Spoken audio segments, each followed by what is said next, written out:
Hey, it's your girl Andrea, and this is a long and overdue video, but we are going to talk about why we built our Accu-Steel barn. So if you did not know, we live in southwest Minnesota. I came home to the family farm in 2018 kind of unintentionally. I had originally planned to go to vet school and did not get in, and kind of was in this like weird turbulent, I don't know what's going to happen here.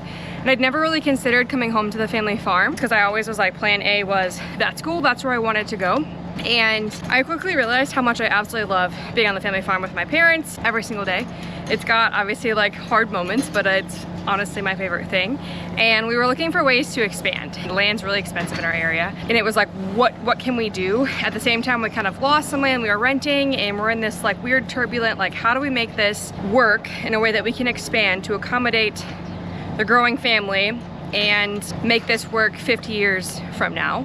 And we had some creative options come to light. So I actually took my dad to NCBA convention in 2022 when I was down there with a brand, kind of help promote that. That was actually performance beef. It was a lot of fun. So we can give them a little credit in this.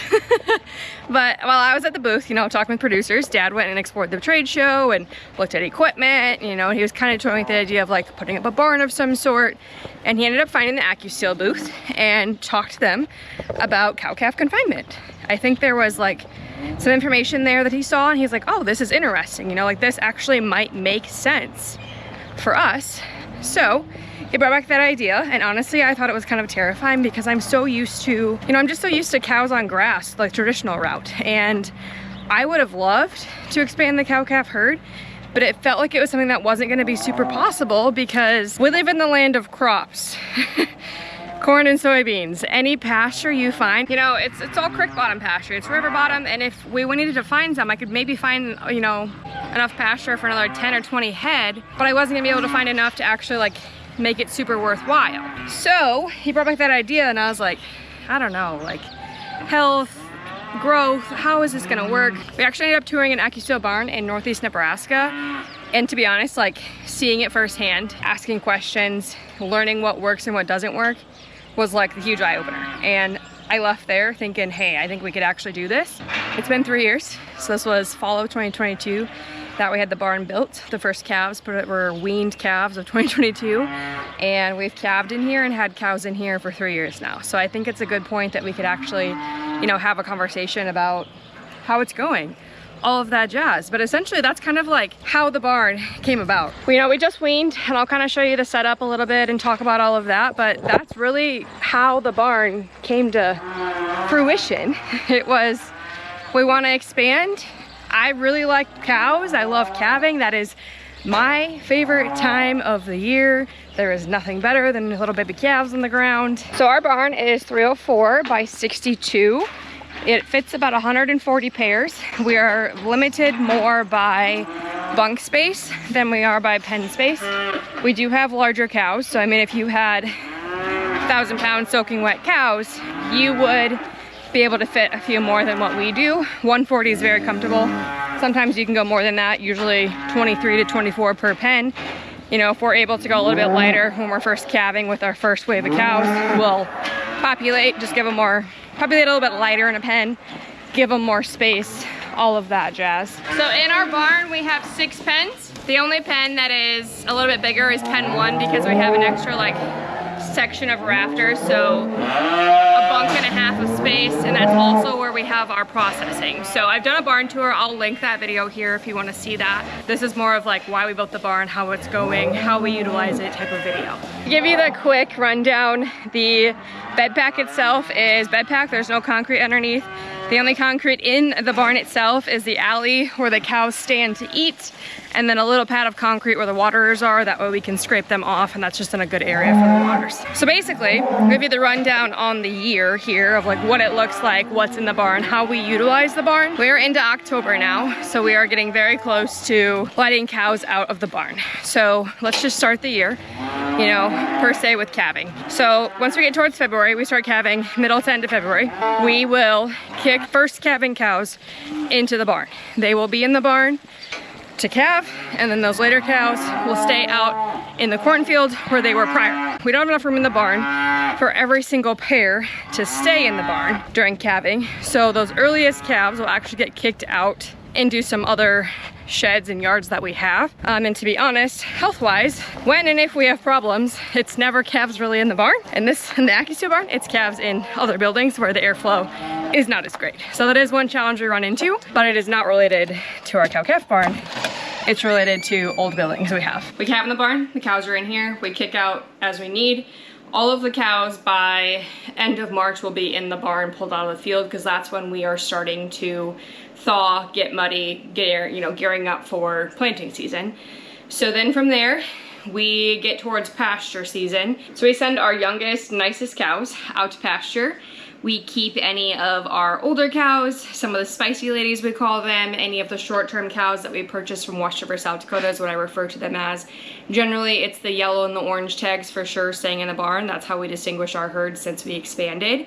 Those cows will, in pairs, will actually stay in the barn for the entire summer. And then we'll have our 70 to 80 pairs that do go out to grass and are more, per se traditional. So that's how that part of it works. So yes, there are pairs that stay in this barn pretty much year round. We do have the creep pens outside and those openings in the back wall of the concrete where the curtain is that the calves can get outside, away from mom. They have creep feed to eat, they get grass hay to eat, essentially kind of mimicking what we would do on most of our pastures where they can eat grass with mom, but they also have creep feed in the summer months just because that's something we believe in for starting calves. We do have one pasture and a very small one this year that did not have creep feed, so I kind of experimented with that. And I will have weaning weight data coming. So that goes all the way through, September-ish time frame. Then we start hauling pairs home if we need to, or like this year we hauled calves home, left some cows on pasture because we still had enough grass and there's not enough room in the barn for all of the pairs. Then we are getting into fall. So once we get through September, we actually seed rye and turnips this year after we chop silage. So then once we preg check here and this rye, our cover crop has enough growth, we will turn pretty much all of the cows out to go graze corn stalks and cover crops this fall. They'd exercise, and then they also spend the first half of the winter out in the cornfield, running around, getting exercise, living on their life. And at that same time, we are weaning and starting calves in the barn under a roof in stable conditions versus how we used to start calves in an open lot. Sometimes the fall weather can be pretty unforgiving. And when calves are stressed, it's hard on them to get rained on or temp swings. If all of a sudden you're 80 degrees one day and a cold front comes through and we get sleet and freezing rain on an October day and it's 20 degrees that night, those calves don't handle that well. They still are affected by it a little bit, when they're under our roof, but it's a lot better because they stay dry. So there has been a lot of benefits to the barn. We've obviously had some roadblocks and things we've had to pivot and learn and adjust, but it has far exceeded our expectations and had more pros than cons. And the cows will stay out in the corn stalks, running around, living their life. We'll start feeding them as we need to once they need it and we get into the winter months. And the calves will pretty much stay in the barn until we reprocess them around the beginning of the year. Then we'll kick out into open lots, clean the barn out, be ready to go with calving season yet again. There are a handful of cows, usually a pen or so maybe 20 head, that stay in the barn year round. Anything that is a little bit spicy or kind of hot, high-headed, naughty, we don't want to deal with them, pushing on a single hot wire fence out on corn stalks. We don't even play that game. They stay in the barn. Anything that needs to put on weight, you can put weight on faster on a cow when they're on TMR, complete feed, versus grazing out on corn stalks, So, especially if we have some cows that don't have teeth, if they have nubs, they can't graze very efficiently anyways. So that's kind of the what works with the barn year round. We kind of get creative. There are so many opportunities with the gating that you can do a lot. And the cool part I did mention is if we decide we don't want to run pairs in here year round, we could pull back a little bit on cow numbers, or maybe we pick up more pasture and we can calve in this barn, start the cows, all that jazz, get through breeding, because it's really nice to breed cows in this barn. It's so incredibly easy. And then, kick out to pasture and clean the barn out, buy some calves, back on some calves, get them started, and then put them into the feedlot or even sell them. There's just so much flexibility with the barn. So if we talk about, I would say, the main reasons that we went with an Accu-Steel barn versus other options, one being the flexibility that I've mentioned just previously, that there are so many things that we can do with this barn. You want to start calves? That's awesome. You want to background calves? Awesome. You want to do cow-calf? Awesome. You want to do a mix of all three? It'll work so phenomenally well with this barn. Second Airflow, airflow, airflow. That is the biggest issue if you're gonna do any sort of confinement calving. We have always, you know, calved in confinement. It's looked a little bit different depending on, you know, if it was this yard. If you watch my old videos, you can see this with just like concrete pad. The calves could have a shed. Here's your dirt pad, that type of deal. Your biggest issue when it comes to calf health is always, always, always going to be proper airflow for them. And we don't have that issue in the Accu-Steel building because of how high up there is, because of the vents up in the top of the roof. When we have respiratory problems, it's always in our other pens. It's always a week or two after we move calves out. So we're working on, you know, whether we're gonna graze some cover crops in the spring instead, put them somewhere else and feed them. The airflow piece is super important. So if you're gonna do cow-calf confinement, and I've had people be like, oh, I think I can do that in like a monoslope. It terrifies me, to be honest, because the airflow is just not the same. Third reason, the natural light in here, phenomenal. We, first calving season, did not have lights in here. Our electrician never showed up. 98% of the time, we were fine. Nighttime, obviously, you gotta have that. We had a spotlight or something. But even in sunsets, it's still bright as bright can be in here. And it's fantastic. So those are kind of the three main reasons we went with the Accu-Steel building. Also kind of the affordability piece. They have a good warranty. I know people's concern is, does it last? Does it handle the wind? I live in a very flat area of Minnesota, the plains. And we get a lot of wind. We get severe storms, we get blizzards. We have not had any issues with this. I will say, if we're gonna get severe storms, you have to have your back curtain open to let that air out. Otherwise, it's closed when we have blizzards, all of that jazz, and we have no issues. Other benefits with the barn that I have not mentioned here, I guess. Mom and I actually work all of the calves completely by ourselves. We work cows by ourselves. She fills the back alley. I work the chute. It's easy peasy. The setup is phenomenal. Obviously, there's a little bit more labor when you have cows in a barn, but the fact that Mom and I can do pretty much everything by ourselves does say a lot. And you know, if I need to treat a calf, I can also do it by myself. Breeding is phenomenally easy because they're easy to catch, right? The gates that are in here, we went with the gate company that is, you know, Accu-Steel kind of hooked us up with. And the gate options are phenomenal. When it comes to sorting, when it comes to weaning, when it comes to anything, it's just super efficient and easy to move calves, treat calves, grab one, shut a gate, wean. It's just set up so incredibly well. Another benefit of the barn is that no matter the weather outside, if it's blizzarding and miserable, or if it's hot and sweaty and gross and humid, it's always nicer inside the barn, under the roof, than it is outside. The airflow, the shade, it just, I can't explain it. It's always nicer. Dad gives me a bunch of crap because if it's like nasty blizzarding outside and I'm wearing my bibs and it's too like warm for me to sit in the office in full bibs, but it's miserable outside, I'll just go like sit just inside the barn waiting to go open our slinky to let him in to feed cows. I'm like, it's just really nice. It's like fantastic, I don't know. Which helps a lot when you're working cattle, dependent upon our weather in the winter months as well. Overall, we've been incredibly happy with the Accu-Steel building. I know, obviously we had some benefits of like upgrading facilities. You're always gonna feel a lot better about it, but I am so glad that we went with an Accu-Steel building. It has hands down been such a versatile building for us to have, and the way it's set up and the affordability and all the benefits have far outweighed any of the, you know, the challenges we've had. So I will say when you're calving in confinement, you are gonna have a couple more like just health things in general.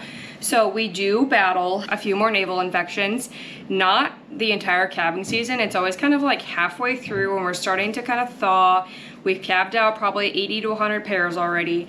That's when all of a sudden we'll see more navel infections start and we catch them. I'm very diligent. I check navels on calves all the time, especially if they start to act a little off, or I just like, they're young. You can go and touch them for 2 to 3 days. I'll just grab their navel and make sure they're good to go. And then treatment's been really easy. In the 3 years we've been here, we've had one joint ill that caused issues. So with that, but at that time we're starting to see navel infections. That's kind of a sign that, hey, we gotta clean out the barn. And we do clean out the barn about 4-ish times a year, depending.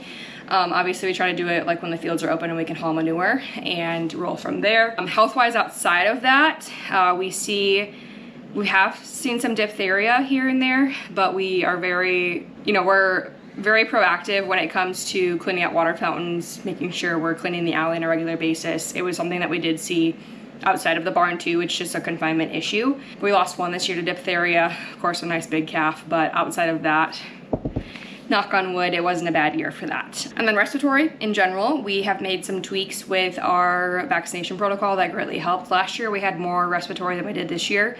You know, I think I was doing the math, we only had 4 or 5 calves out of 200 mama cows that we lost to respiratory issues.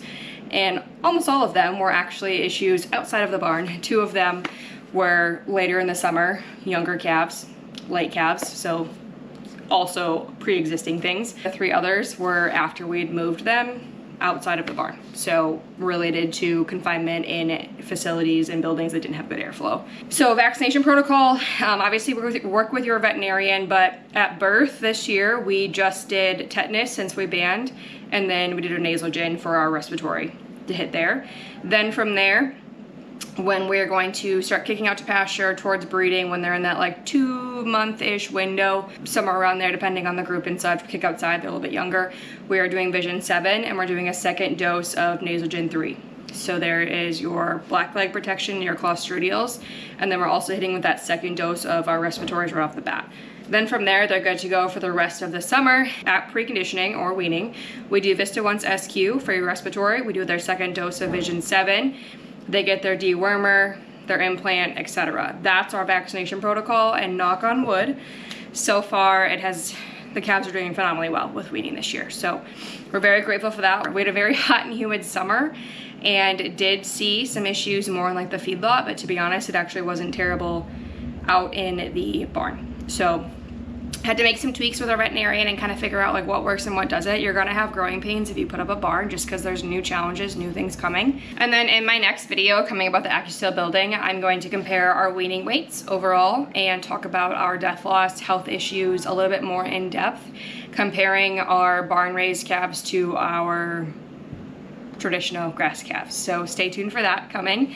I have the data, I'm very excited about it, but I'm gonna break it up in the videos and it's gonna be pretty fun to talk about. But I think that's everything I wanted to cover with the barn build. Obviously, you know, I've had people come tour and they're like, is it something that works with a family in the summer that wants to go like to the lake all the time and, you know, only do chores for an hour? If you're on top of things, I feel like it is doable, but it is a little bit more labor intensive. You have to clean the alley, you know, 2 times a week. You gotta stay on top of making sure your calves are healthy. You gotta feed cows every day. You know, there is a little bit extra for that extra labor piece, but you're also not fighting to find pasture, you know.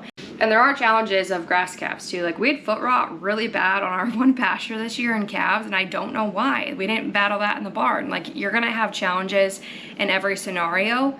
So I'm just here to share like what actually works in the barn, what we do, hopefully answer questions. If I missed anything, please reach out in the comments of this video. I'll gladly cover it in another video, or I'll just reply directly and see it in there. I'm also sharing a lot more in shorter form videos on my Instagram, and then even more heavily on my TikTok platform, which is just that Fit Advocate if you look it up. If you have questions, some of that nitty gritty details, but I think that's everything. There's a lot that goes on with the barn, so if there's anything I missed, just please don't hesitate to reach out, but we are very grateful for our barn. We love our Accu-Steel building. It has been a huge asset to our operation and one of the best decisions we've honestly made. Dad's already talking about building another one, so that tells you something. Obviously it's an investment, but the return has been phenomenal and all of the benefits. So anyways, catch you on the next one. Make sure you hit that subscribe button and check out more of my Accu-Steel barn, cow-calf barn related videos that I have in a playlist on YouTube as well.